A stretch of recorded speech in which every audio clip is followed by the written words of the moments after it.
बोलिए श्री आशुतोष महाराज सच्चे दरबार की। भगवत प्रेमियों, सभी के हृदय में बसे हुए शुद्ध परमात्मा को शुद्ध हृदय से नमस्कार नमस्कार नमस्कार।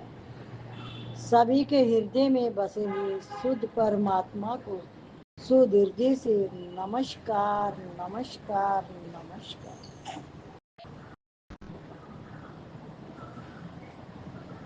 गीता का 14वां अध्याय, पहला श्लोक। ओम श्री परमात्माय नमः। 14वां अध्याय। भगवान बोले, जिसको जानकर सब के सब मननशील मनुष्य परम सिद्धि को प्राप्त हो गए हैं, संपूर्ण ज्ञानों में उस उत्तम और परम ज्ञान को मैं फिर कहूँगा। जो भी वाणी चलती है उसको ध्यान से सुने। क्या कहा गया? परम ज्ञान को मैं कहूँगा। क्या बोला भगवान ने? परम ज्ञान और परम ज्ञान। उस ज्ञान की और क्या महिमा है भगवान?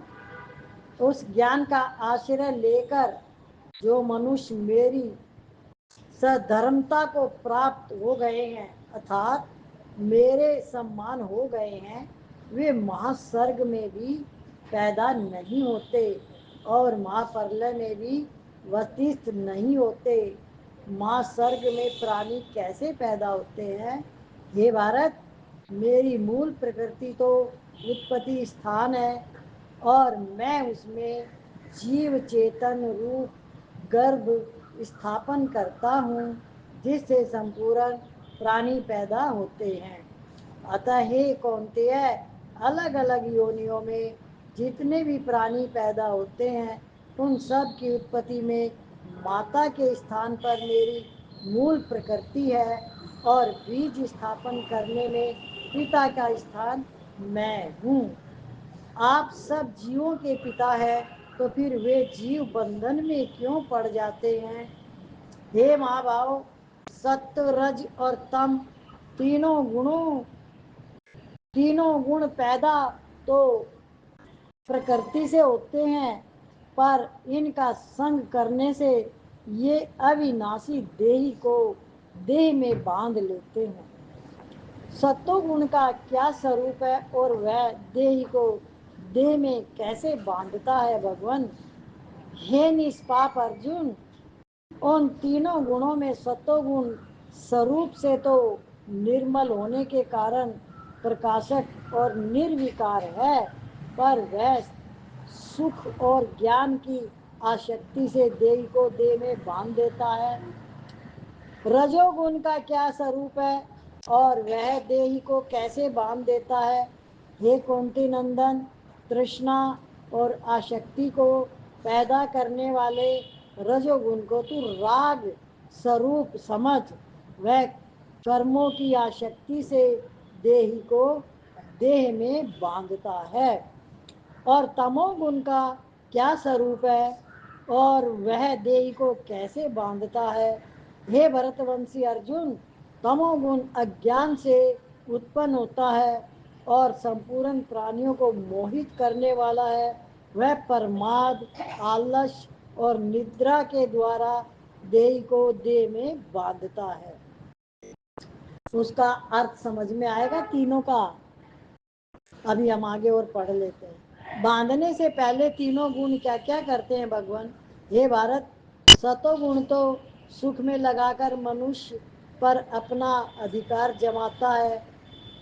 रजोगुण कर्म में लगाकर मनुष्य पर अपना अधिकार जमाता है और तमोगुण ज्ञान को ढककर तथा प्रमाद में लगाकर मनुष्य पर अपना अधिकार जमाता है। तीनों गुणों से एक एक गुण मनुष्य पर अपना अधिकार कैसे जमाते हैं भगवान? हे भरतवंशी अर्जुन, रजोगुण और तमोगुण को दबाकर सतोगुण बढ़ता है, सतोगुण और तमोगुण को दबाकर रजोगुण बढ़ता है तथा सतोगुण और रजोगुण को दबाकर तमोगुण बढ़ता है। बढ़े हुए सतोगुण के क्या लक्षण होते हैं? जब इस मनुष्य शरीर में संपूर्ण इंद्रियों और अंतःकरण में स्वच्छ और जानने की शक्ति विकसित होती है, तब जानना चाहिए कि सत्वगुण बड़ा है।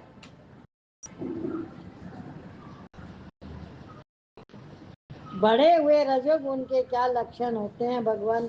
हे भरतवंश में श्रेष्ठ अर्जुन, जब अंतःकरण में धन आदि का लोभ क्रिया करने की प्रवृत्ति, भोग और संग्रह के उद्देश्य से नए नए कर्मों का आरंभ करना, आंतरिक स्पृहा आदि की वृत्तियां बढ़ती है, तब जानना चाहिए कि रजोगुण बड़ा है।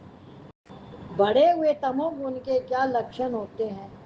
हे कुरुनंदन, जब इंद्रियों और अंतःकरण में स्वच्छता समझने की शक्ति नहीं रहती, किसी कार्य को करने का मन नहीं करता, मनुष्य करने लायक काम को नहीं करता तथा न करने लायक कर्मों में लगा रहता है, अंतःकरण में मोह छाया रहता है, तब ऐसी वृत्तियों के बढ़ने पर समझना चाहिए कि तमोगुण बड़ा है। गुणों के तात्कालिक बढ़ने पर यदि कोई मनुष्य मर जाए तो उसकी क्या गति होती है? सतोगुण के बढ़ने पर मरने वाला मनुष्य पुण्य आत्माओं द्वारा प्राप्त होता करने योग्य निर्मल उत्तम लोकों में जाता है। रजोगुण के बढ़ने पर मरने वाला मनुष्य योनि में जन्म लेता है और तमोगुण के बढ़ने वाला मरने वाला मनुष्य पशु पक्षी आदि मूढ़ योनियों में जन्म लेता है। इन गुणों से ऐसी गतियां क्यों होती है भगवान? कारण की गुणों की वृत्तियां जैसी होती है वैसे ही कर्म होते हैं।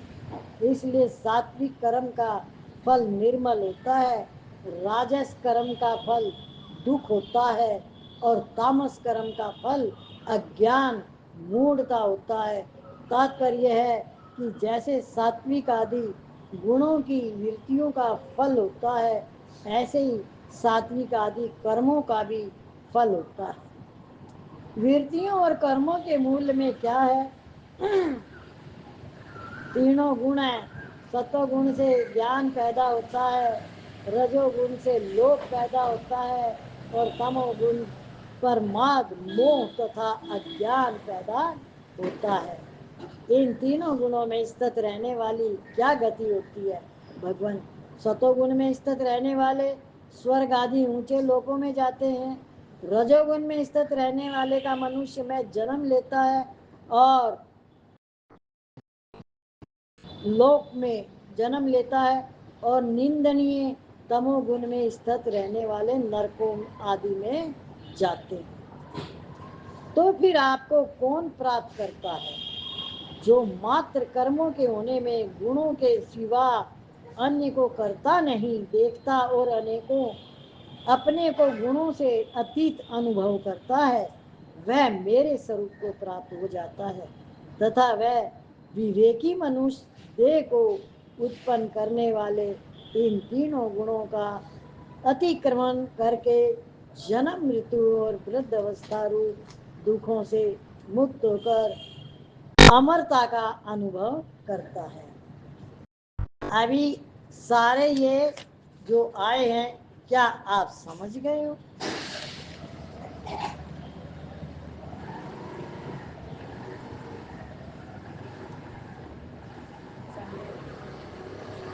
तीनों गुणों के बारे में बताया है इसमें, कई कई बात पूछी है उसमें, कई कई बात बताई है। सतोगुण सुख सुख के लिए करता है, भक्ति करता है, भगवान की तरफ जाता है, मुझे ये मिल जाए, ये मिल जाए, ये पूरा हो जाए तो सुख में लगाता है सतोगुणी। और जो रजोगुणी है वो इच्छा लालसा बढ़ती रहती है, भागदौड़ में लगा रहता है। और तमोगुणी घोर अंधकार में आलस में रहता है, निद्रा में रहता है, मोह में रहता है, उसका पतन हो जाता है। अभी देखो तीनों गुणों का आया है, इसमें आप समझ जाओ। जिस दिन आपको सत्संग आने का मन नहीं करता, बात वही होगी जो सच है, और सच बात तीर की तरह लगती है। इस बात को समझ जाना। जिस दिन सत्संग आने का मन नहीं होता उस दिन आपके अंदर आलस होता है, प्रमाद। वो आपको भक्ति आने से रोकता है, भक्ति करने से, भगवान के रास्ते पे चलने से रोकता है। आप सब सच बोलना सत्संग में बैठे हुए हो। जिस दिन आप सत्संग नहीं आते आपके अंदर ये अंधेरा आता है कि नहीं आता? सब चुप, सच को बोलो। बहाना आप कोई कोई बनाएंगे, पर तामस जो आपका प्रमाद है, अंधेरा है, वो आपकी रोशनी को ढक देता है। कितना बड़ा घाटा, कितना बड़ा नुकसान। कौन सा जन्म है तन्मगुण में? कीट कीटाणु पशु पक्षी, घोर नरकों में। आलस का मतलब समझ गए? आलस समझ में आ गया? और लोभ और समझ जाओ, रजोगुण का। लोभ जो है आपको सच से दूर कर देता है। आप सच हो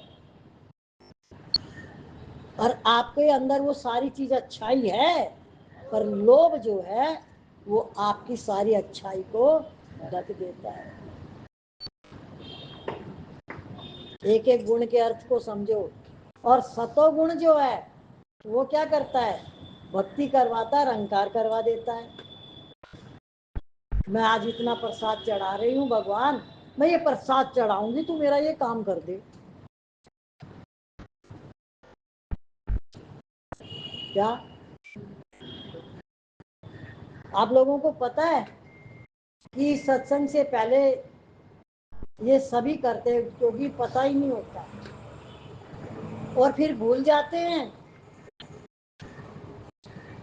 करना भूल जाते हैं। बोल दिया कर दिया तब भी कुछ नहीं हो तो गया, पर भूल गए तो।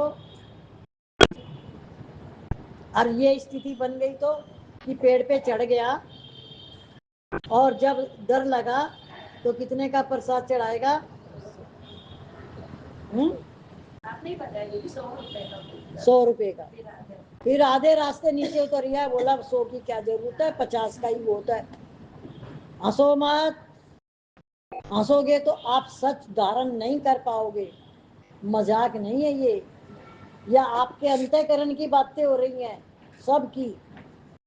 जब और नीचे आ गया तो 21 रुपए का रह गया, और नीचे आ गया तो 11 का, फिर 5 का, और जमीन पे पैर रख के बोले 1.25 रुपए का लगाऊंगा। और वो भी आते जाते कभी याद रहेगा? तो क्या उसको फिर से पेड़ पे नहीं टांग सकता भगवान है?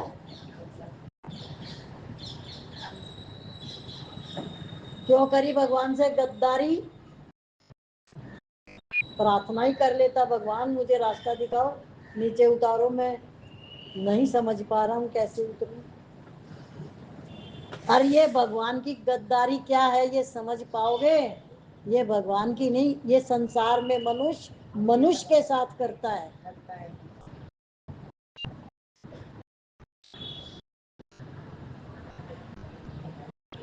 और वो उसको नहीं ठगता, अपने आप को ही ठगाता है। गलती किसने करी और भुगतेगा, भुगतेगा कौन? अब कुछ पकड़ में आया तीनों गुणों का? अभी तो बहुत है, ये बहुत बड़ा। तीनों खुले तो कितना ही टाइम चाहिए। यही तो है सच्चाई को जानना। जिसको सच समझ में आ गया वो इस दुनिया से विमुखता कर लेगा और इसमें रहेगा और भगवान के संग जुड़ जाएगा। सारे कार्य उसके बहुत बढ़िया होंगे, एक भी गलत काम नहीं करेगा। और ना उसको लोभ होगा, ना मोह होगा, न क्रोध होगा, न अहंकार होगा, न इच्छाएं होंगी, न राग द्वेष होगा। आनंद और शांति का हकदार होगा। क्या खोया क्या पाया तूने, बोया क्या है प्राणी तेरी आत्मा ही जाने, परमात्मा ही जाने, तेरी आत्मा ही जाने, तेरी कर्म कहानी तेरी आत्मा ही जाने, परमात्मा ही जाने, तेरी आत्मा ही जाने। समझ में आ गया हो तो आप कुछ बता भी सकते हो, सत्संग में बताना भी चाहिए। अगर पूछते हैं तो कोई बताना चाहेगा कुछ, तीनों गुण के बारे में, भगवान के बारे में, सत्संग आप सुन रहे हो उसके बारे में कुछ तो बता सकते हो, तो आप बता भी सकते हो। जब हम मुंह खोलते हैं तो हमारे अंदर एक ताकत, ऊर्जा पैदा होती है, पता है, क्योंकि सत्य के अंदर बहुत पावर होती है और वो आपके अंदर, उसको छिपाओ मत, बाहर आने दो। और फिर पता भी चलेगा आपने सत्संग को किस तरह से उठाया, कैसे धारण किया, कैसे जीवन में लगाया, तो वो आनंद और शांति आपको मिला, है ना ये बात सच? तो इसलिए बोलना भी चाहिए।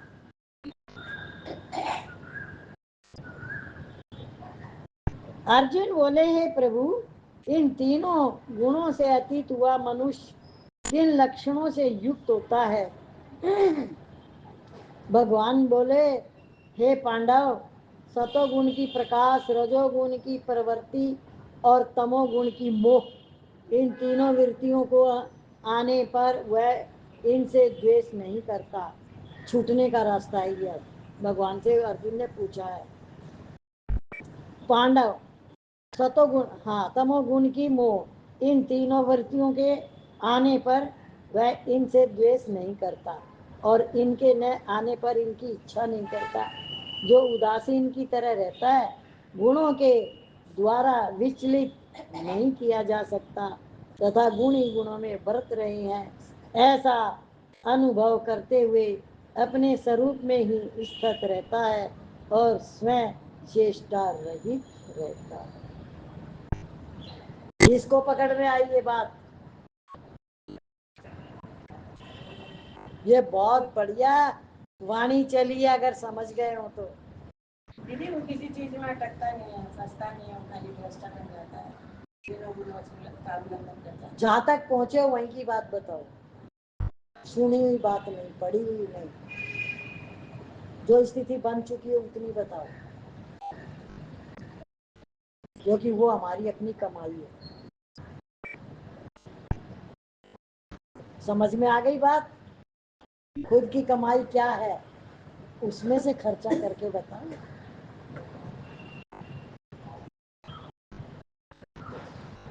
जब आप सत्संग सुनते हो, गुरु से लेके जाते हो और गुरु आपसे कुछ नहीं मांगता, खाली यही बोलता है, बोलो क्या सुना, क्या समझा, बताओ, वो आपकी कमाई से यही मांगता है,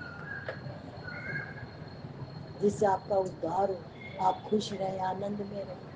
दीदी निष्ठा बन के गुण गुण में बरत रहे हैं, तो देखते रहे, निष्ठा बन के रहे, गुण गुण आपस में बरत रहे हैं, उसको देखते रहे कैसे क्या हो रहा है। ये तो हमने समझा है, पर जब गुण आता है तब तो आएगा, क्योंकि देह से बंधा हुआ है। जो शरीर है वो प्रकृति से बंधा हुआ है, तो वो प्रकृति से अलग नहीं हो सकता। मुझसे अलग है, मुझसे अलग है शरीर, पर प्रकृति से अलग नहीं हो सकता। दो तीन गुण प्रकृति के वही शरीर में रहते हैं।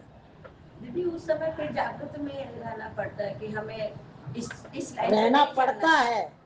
क्या शब्द आया? रहते हैं दीदी, रहते भी है, ऐसी बता रही हूँ, वो पढ़ता है, मुझसे बोला है, ठीक है, पर उस समय जागृत एक गुण का बताओ, जैसे स्थिति के उल्टे मैंने ये किया। स्थिति है दीदी की रजोगुण में नहीं जाते हैं। स्थिति बताओ, जाते नहीं है का नहीं, स्थिति को बताओ, स्थिति क्या होती है, तो क्या करते हो उस समय? दीदी कोई सामने से कुछ बोलता है तो मौन में रहते हैं, कुछ जवाब नहीं देते हैं।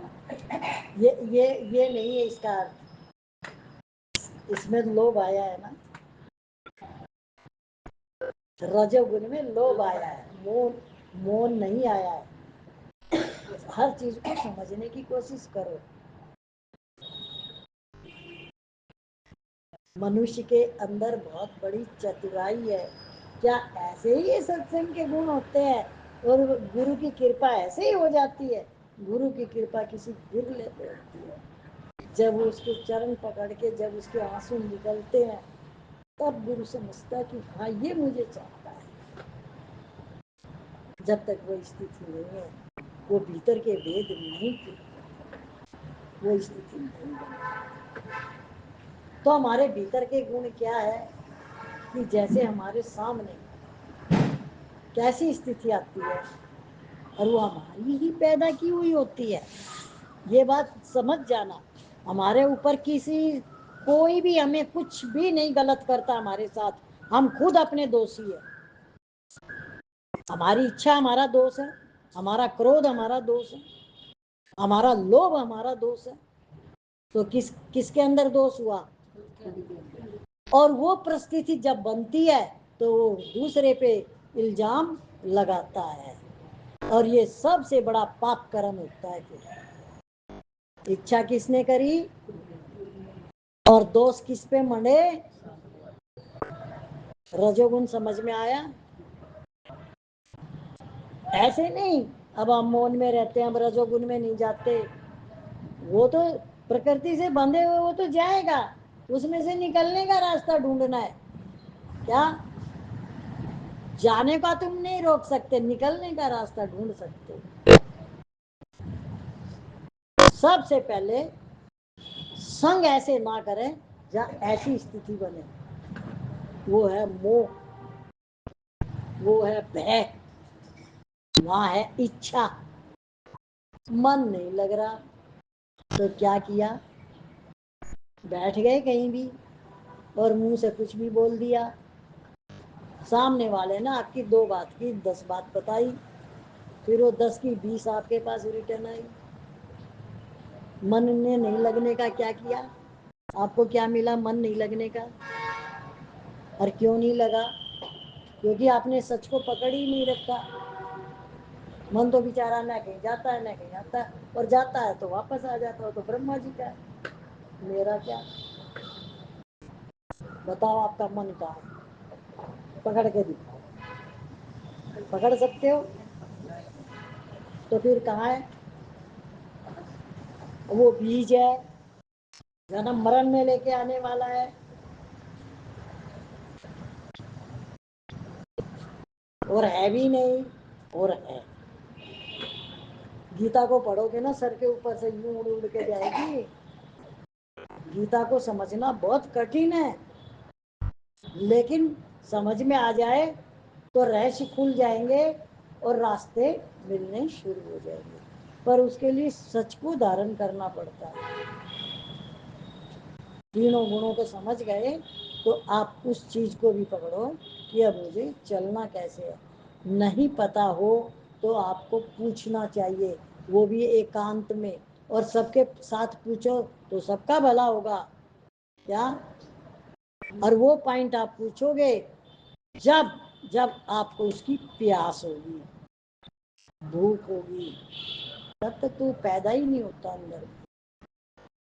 तो हमें पता, मुझे तो पता है सब, कुछ भी नहीं पता। मुझे ही नहीं पता, मैं तो महाराज जी के चरणों में बैठी हुई हूँ, वो जो बताते उतना ही पता है। समझ गए? अब क्या समझ में आया? जो महाराज जी ने बताया उतना ही मैंने आपको बताया, उतना ही मेरी समझ में आया। ये सच है। जैसे वो बताया था ना, पिताजी ने फोटो बनाई तो उसकी 3 पैसे तक बिकी, बेटे ने बनाई तो 5 पैसे में बिक गई। तो पिता ने बोला तू और अच्छी बना दे, कैसे कर ऐसे कर। बोला देखो आपकी फोटो के 3 ही रुपए मिले हैं, मेरी के 5। बोला अब इससे ऊपर तू नहीं बढ़ पाएगा। ज्ञान तो एक अनमोल रतन, उसको तो हम नाप तोल ही नहीं कर सकते। वो तो कृपा का ही पात्र है कि कृपा जिस पे हो जाए सब वो मिलता है। नहीं तो बुद्धि का ज्ञान रहता है, बस बुद्धि सारी चीज बताती रहेगी। अंदर में गोल और बाहर सारी चीज पता है। जिस दिन अंदर पता चल जाती है उस दिन अंदर की मौन अपने आप हो जाती है। इस संसार से स्वाद कब तक है? जी आपको ये पता नहीं चला अभी तक कि मेरा पेट ठीक कैसे रहेगा, मैं स्वस्थ कैसे रहूंगा, तो आप उन सब चीजों को छोड़ देंगे। आपके अंदर स्वाद नहीं है। खाने की मनाही नहीं है गीता में। आपको बादाम का हलवा हजम होता है तो रोज खाओ, मनाही नहीं है। लेकिन ये एक विषय चल रहा है कि समझ क्या है। शरीर स्वस्थ रहेगा जब भी आप भजन कर पाओगे, मन आनंद और शांति में रहेगा तब भजन कर पाएगा। और उस अंतःकरण की शुद्धि के लिए आपको क्या करना पड़ेगा? जब तक चित्त शुद्ध नहीं है, मन निर्मल नहीं है, संसार में भटक रहा है तो संसार ही दिखाई देगा। तो संसार कब आपके अंदर से जाए? जब आप अपने आप को पालो। क्या? जब हम अपने आप को पा लेते हैं तो संसार चला जाता है और फिर हम वहीं रहते हैं, क्योंकि ये शरीर तो वहीं रहेगा। ये शरीर तो संसार का ही है, ये तो वहीं रहेगा। इसकी देखभाल करते रहो, इसको स्वस्थ रखो, मन को निर्मल रखो, चित्त को शुद्ध रखो।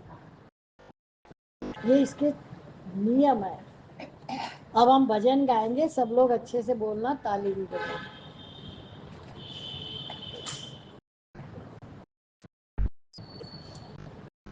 बोलिए श्री आशुतोष महाराज की जय, सच्चे दरबार की।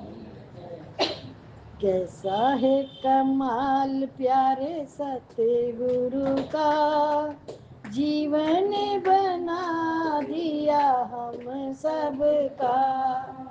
कैसा है कमाल प्यारे सतगुरु का, जीवन बना दिया हम सबका। मानुष जन्म मिला माटी में न रोल, मानुष जन्म मिला माटी में न रोल। प्यारे कर तू इसका मोल, प्यारे कर तू इसका मोल।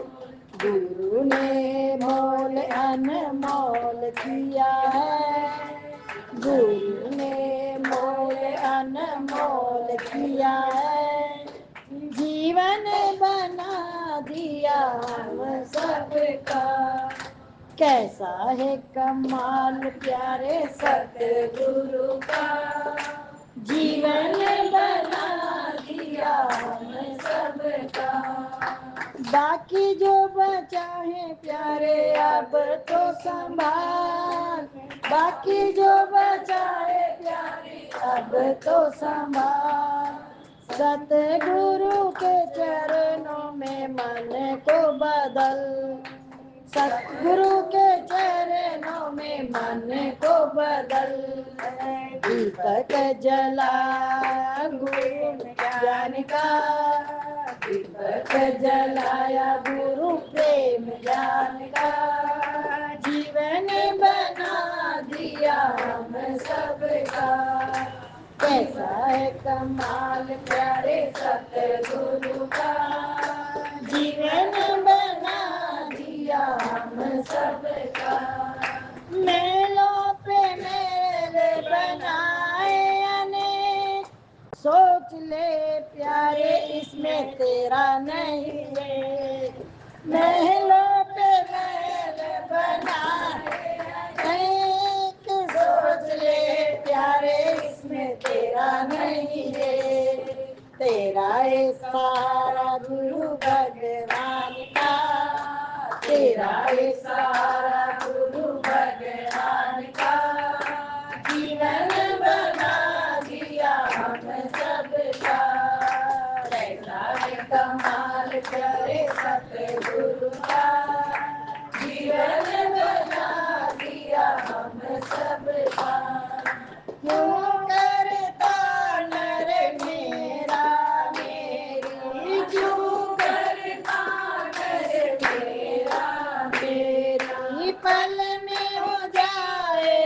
लाख की ढेर, पल में हो जाए रात की ढेर।